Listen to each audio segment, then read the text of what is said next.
RP publishing house में आप सभी का स्वागत है। हमारे द्वारा बनाए गए वीडियो अगर आपको अच्छा लगता है तो लाइक एंड सब्सक्राइब करें, ज़्यादा से ज़्यादा शेयर करें। हेलो फ्रेंड्स, आज मैं आप सभी से हियरिंग इम्पेयरमेंट श्रवण दिव्यांगता के बारे में जानकारी साझा करने वाला हूं।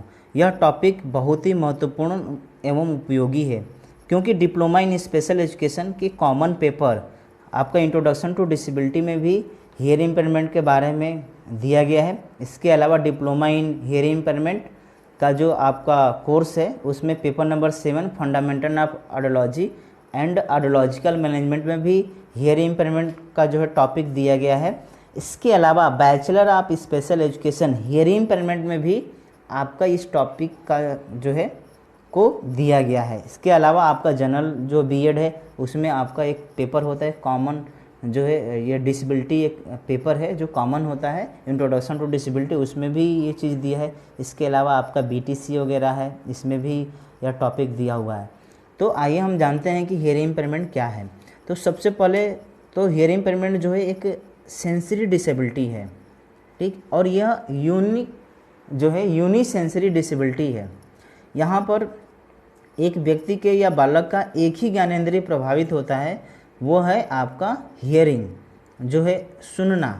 यह जो आपका ज्ञानेंद्रिय है, जो कान है, क्योंकि सुनना जो है कान के ऊपर निर्भर करता है, तो जो इसमें कान का जो आपका जो ऑडिटरी सिस्टम है या उसके पार्ट्स है वो प्रभावित होता है, जिसके वजह से वह व्यक्ति जो है वातावरण में उपस्थित होने को सुन नहीं पाता है। तो यह एक टॉपिक बहुत ही बड़ा है और ये हियरिंग इम्पेयरमेंट में मैं आप सभी को एक डिफिनीसन, हियरिंग इम्पेयरमेंट के डिफिनीसन, इसके अलावा उसके टाइप, उसके बाद डिग्री और ये सारे जो है टॉपिक के बारे में मैं चर्चा करने वाला हूँ। तो बहुत एक बड़ा टॉपिक है, तो इसलिए जो है आप शुरू से अंत तक हमारे साथ बने रहें और इस वीडियो को सुने। मैं आपके साथ बहुत ही महत्वपूर्ण जानकारी साझा करने वाला हूँ। तो सबसे पहले हम देखते हैं जो है हियरिंग इम्पेयरमेंट क्या है। तो हियरिंग इम्पेयरमेंट अगर हम देखें, आपका आरसीआई के अनुसार रिहैबिलिटेशन काउंसिल ऑफ इंडिया जो हियरिंग इम्पेयरमेंट के बारे में क्या कहती है कि जब बधिरता 70 हो तो हमें उसे व्यावसायिक कैटेगरी में रखना है। जब बधिरता आपका 55 डेसिबल हो तो उसे शिक्षा के लिए प्रयोग में लाना चाहिए। मतलब कि अगर किसी व्यक्ति के या बालक अगर हियरिंग इम्पेयरमेंट है, अगर उसे सुनना 70 डेसिबल है तो हमें उसे वोकेशनल ट्रेनिंग देना चाहिए, जैसे सिलाई कढ़ाई, मोमबत्ती बनाना, कैंडल बना, आपका जो अगरबत्ती बनाना। तो इस प्रकार के जो आपके वोकेशनल ट्रेनिंग है, इस प्रकार के हमें वोकेशनल ट्रेनिंग उसे देना चाहिए। अगर उसे उसका जो सुनना 55 डेसिबल है तो हम उसे शिक्षा में प्रयोग कर सकते हैं, हम उसे एकेडमिक जो है ग्रुप में रख सकते हैं। अगर हम दिव्यांगजन अधिनियम 1995 के अनुसार देखें जो है, तो वह व्यक्ति श्रवण बाधित कहा जाएगा जो 60 डेसिबल या उससे अधिक डेसिबल पर सुनने की क्षमता रखता हो। तो इस प्रकार से ये जो है अधिनियम 1995 के अनुसार है। अभी ये अधिनियम जो है बदल गया है, अभी RPWD एक्ट 2016 के नाम से यह जो है जाना जा रहा है और इसमें बहुत सारी चीज़ों को संशोधित कर दिया गया। लेकिन ये पुराना अधिनियम है, उसके अनुसार जो है इसमें बताया गया है कि 60 डेसिबल से अगर अधिक है या 60 डेसिबल है तो हम उसे जो है एक हियरिंग इम्पेयरमेंट कहेंगे। अब हियरिंग इम्पेयरमेंट कह रहे हैं कि अगर हियरिंग इम्पेयरमेंट का हम अर्थ देखें तो किसी प्रकार का दोष होना, चाहे वह वंशानुगत कारण या कान के किसी अंग के खराबी होने के कारण से हो या अथवा वातावरणीय कारणों से। दूसरे शब्दों में, जब कोई व्यक्ति या बालक सामान्य वातावरण में उपस्थित ध्वनि को अपने कान के किसी अंग के खराबी के कारण वातावरण में जो है आवाज़ है उसको सुनने में अगर असमर्थ हो जाता है तो उसे हम श्रवण बाधिता का नाम देते हैं।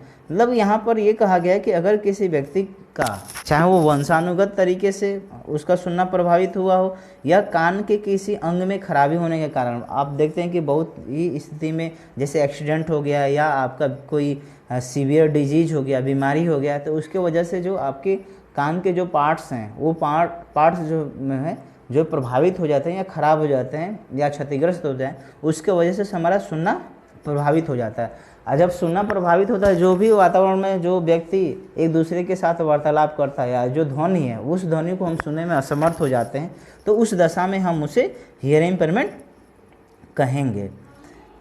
उसके बाद अगर हम देखें तो जो हियरिंग इम्पेयरमेंट है वो श्रवण जो है दोष के ऊपर निर्भर करता है। अब ये श्रवण दोष भी अलग अलग प्रकार से जो है इसको जो है क्लासिफिकेशन किया गया है। तो सुनने में कमी या सुनने की अयोग्यता किसी भी प्रकार तथा किसी सीमा तक हो सकती है। मतलब कि जो हियरिंग इम्पेयरमेंट है वो अयोग्यता किसी भी प्रकार और किसी भी सीमा तक हो सकती है। ठीक, सुनने में बाधा अधिक शक्तिशाली होने के कारण जो है भाषावाड़ी संप्रेषण कौशल के अर्जन में रुकावट डालती है, जिसके कारण हम मौखिक वार्तालाप करने में बाधा होती है, उसे ही हम श्रवण दोष कहते हैं। मतलब कि जो आपका हियरिंग लॉस है वो हियरिंग लॉस किसी भी लेवल तक हो सकता है, जिसको डिग्री ऑफ हम हियरिंग लॉस कहते हैं, किसी भी तीव्रता पर हो सकता है, किसी भी जो है आपके प्रकार का हो सकता है।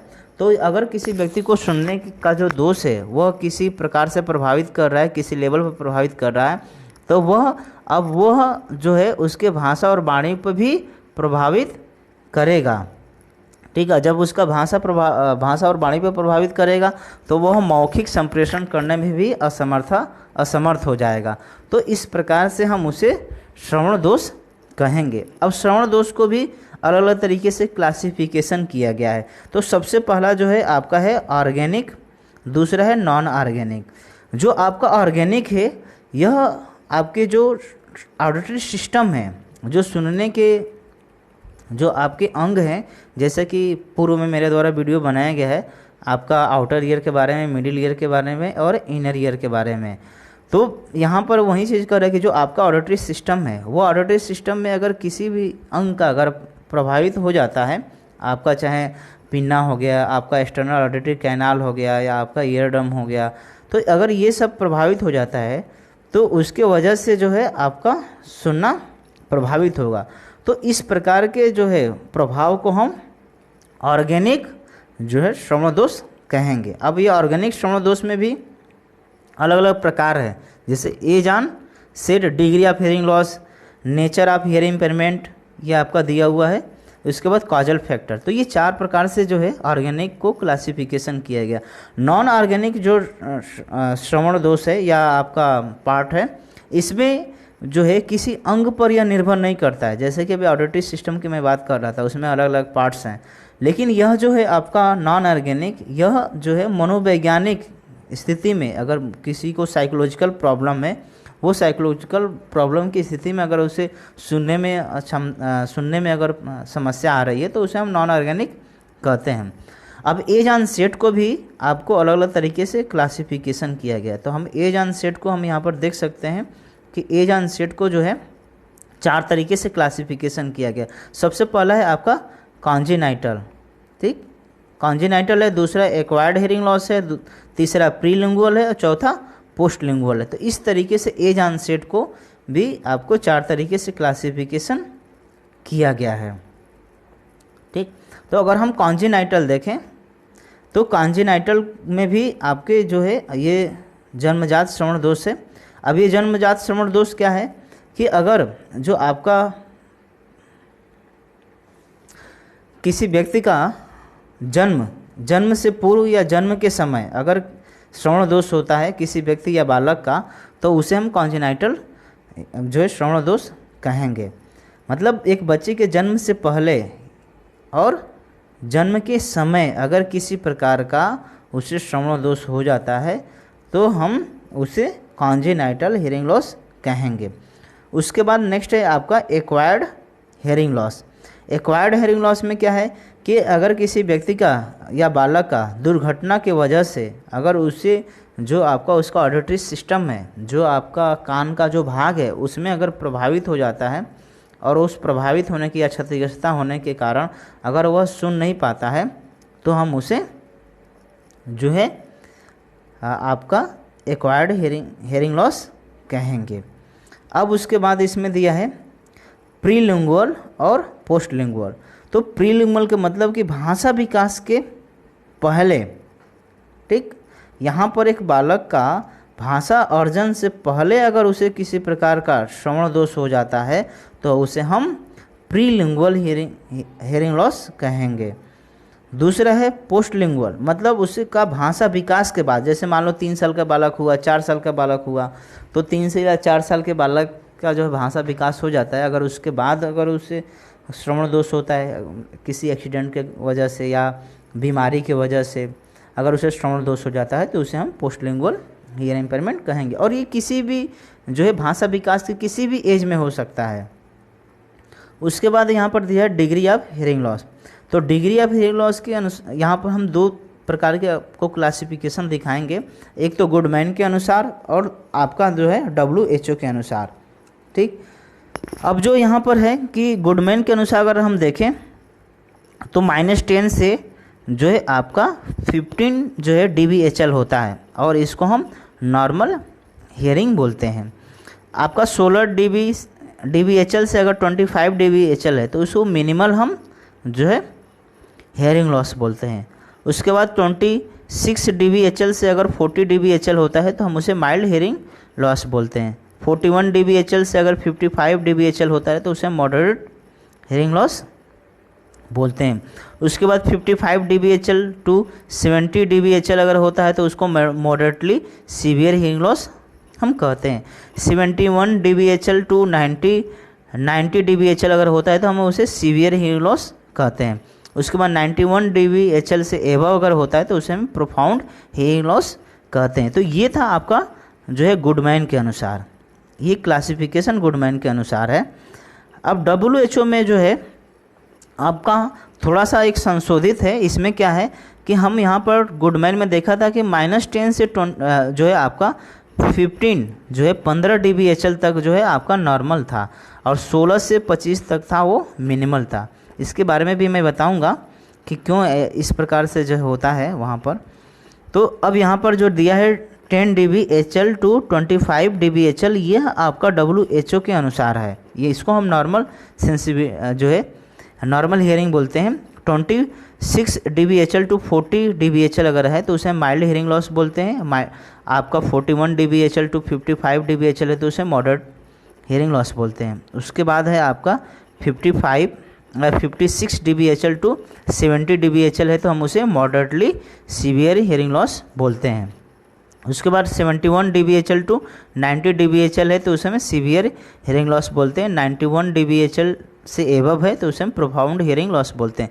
तो गुडमैन और WHO में सिर्फ एक जो है आपका क्लासिफिकेशन का अंतर है कि गुडमैन में -10 टू 15 जो है उसको नॉर्मल बताया है, और आपका 16 टू 25 को मिनिमल बताया है। मतलब नॉर्मल से थोड़ा सा सुनने में थोड़ा सा उसकी जो है तीव्रता थोड़ा सा अधिक है।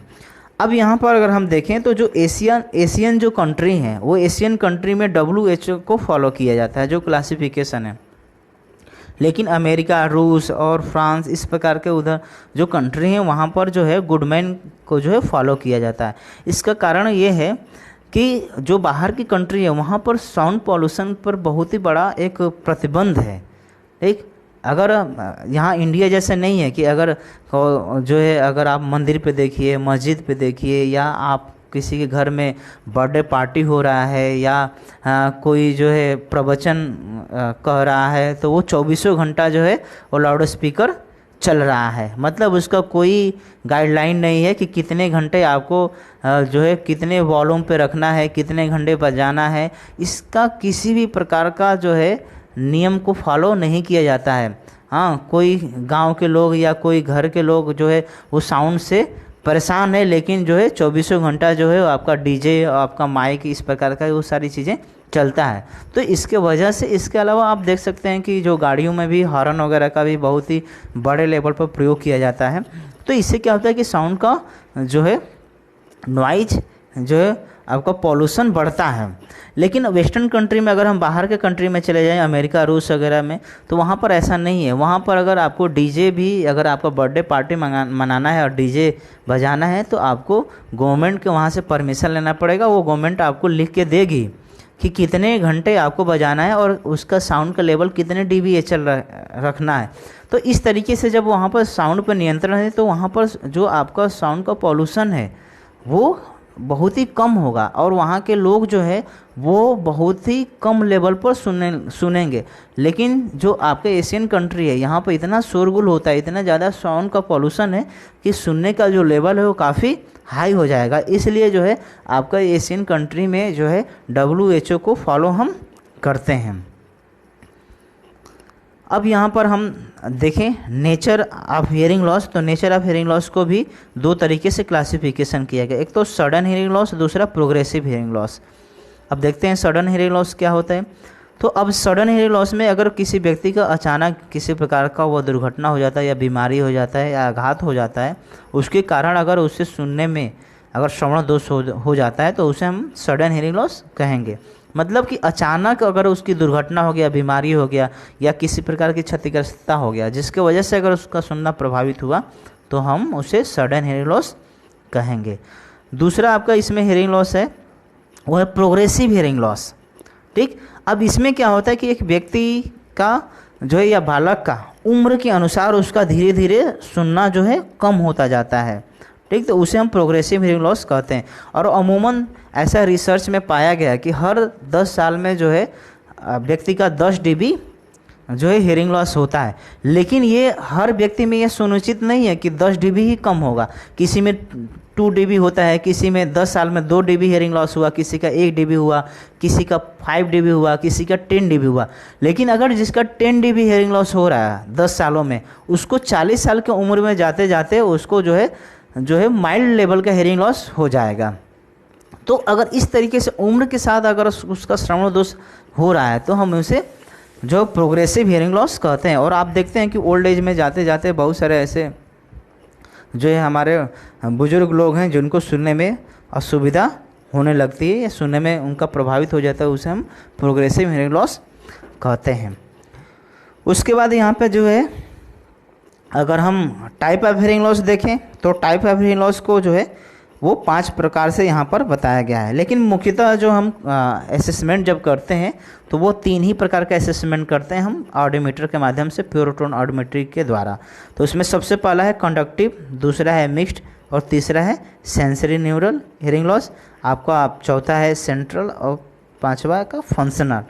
ठीक, लेकिन हम प्रयोग में 3 ही प्रकार के जो है वो हियरिंग लॉस को हम टाइप को हम प्रयोग करते हैं आपका जो है प्योर टोन ऑडियोमेट्री में। तो सबसे पहला यहाँ पर हम देखते हैं कि कंडक्टिव हियरिंग लॉस क्या है। तो कंडक्टिव हियरिंग लॉस में क्या होता है कि अब इसमें 2 प्रकार के जो है हम जब ऑडियोमेट्री करते हैं प्योर टोन ऑडियोमेट्री तो 2 प्रकार के हम टेस्ट करते हैं।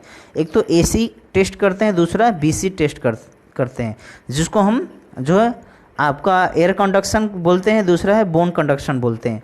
तो जो आपका ये चालकीय श्रवण दोष है यह बाह्य कण और आपका जो मध्य कण है उसमें खराबी होने के कारण जो है आपका यह कंडक्टिव हियरिंग लॉस होता है। मतलब कि इसमें आउटर ईयर और मिडिल ईयर के जो पार्ट्स हैं उसमें खराबी होने की वजह से होता है।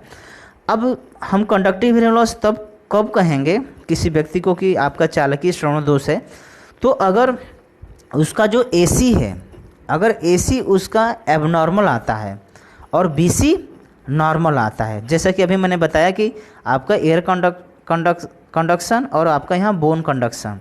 ठीक, तो अब हम नॉर्मल तब होगा कि जैसे अभी हमने डिग्री ऑफ हियरिंग लॉस में देखा था कि 25 dB अगर है तो हम उसे सामान्य बोलेंगे। लेकिन 25 dB से अधिक हो रहा है, 26 हो रहा है, 27 हो रहा है, 28 हो रहा है, तो वह एबनॉर्मल होगा। और आप देख सकते हैं कि क्लासिफिकेशन में हम लोगों ने देखा था कि 26 से आपका 40 है तो माइल्ड है, 41 से आपका जो 55 है तो मॉडरेटली सीवियर है, उस तरह से सीवियर है। इस तरीके से जो है आपका क्लासिफिकेशन था। तो यहाँ एबनॉर्मल आपका AC और BC तब माना जाएगा जब 25 dB से एबव होगा, मतलब 26 होगा, 27 होगा तो हम उसे एबनॉर्मल असामान्य बोलेंगे। लेकिन 25 है या 25 से कम है तो हम उसे सामान्य बोलेंगे।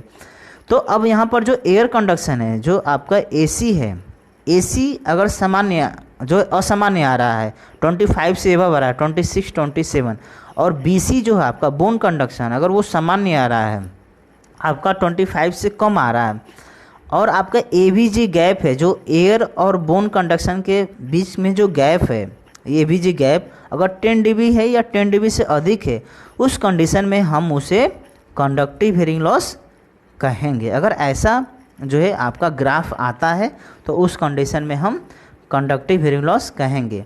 और इसको जो आपका ऑडोमीटर से जब हम वो निकालते हैं, आगे चल के मैं आपको बताऊंगा विस्तृत में कि किस तरीके से हम DBHL निकालते हैं। तो अभी तो हम यहाँ पर फिलहाल इतना ही जान लें। कंडक्टिव हियरिंग लॉस जो है आपका AC एबनॉर्मल, BC नॉर्मल और ABG गैप 10 dB या 10 dB से अधिक होता है तो उस कंडीशन में कंडक्टिव हियरिंग लॉस होता है।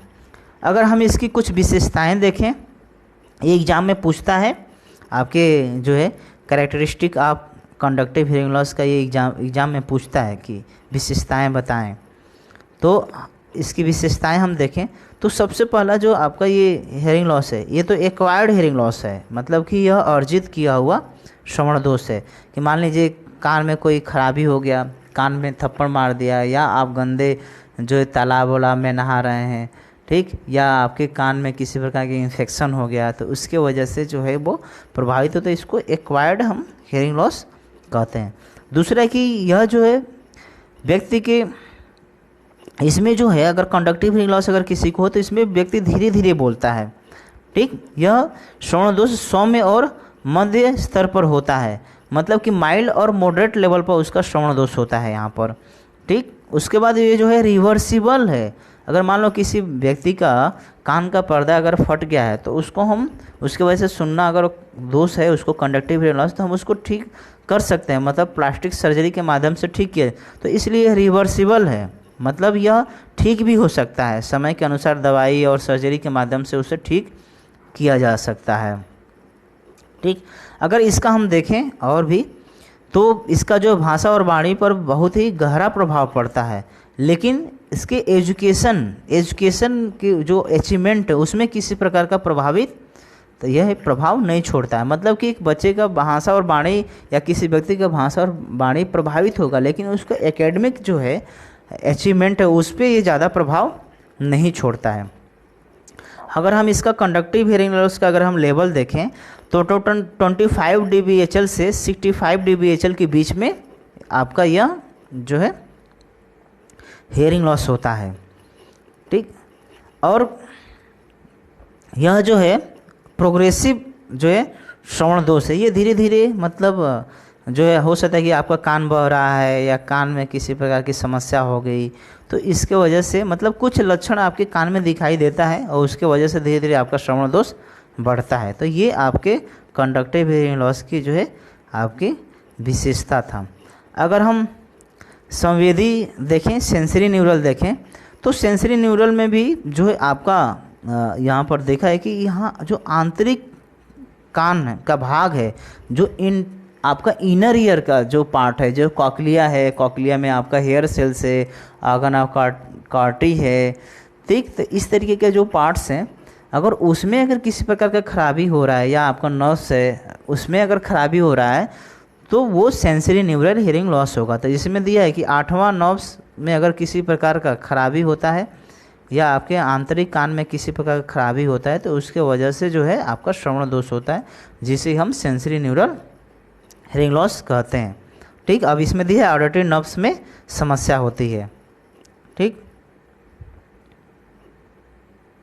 अब ये जो श्रवण दोष है ये कॉन्जेनाइटल और अर्जित भी हो सकता है, जन्मजात भी हो सकता है और जो है एक्सीडेंट एक्वायर्ड भी हो सकता है, ठीक। अगर हम इसमें देखें जैसे कि हम लोगों ने कंडक्टिव में देखा था कि AC एबनॉर्मल, BC जो है आपका नॉर्मल और ABG गैप 10 dB या 10 dB से अधिक, तो उसी प्रकार से अगर हम इसमें देखें तो इसमें AC और BC दोनों एबनॉर्मल होता है, ठीक। और 10 dB जो आपका ABG गैप है वो 10 dB से कम होता है।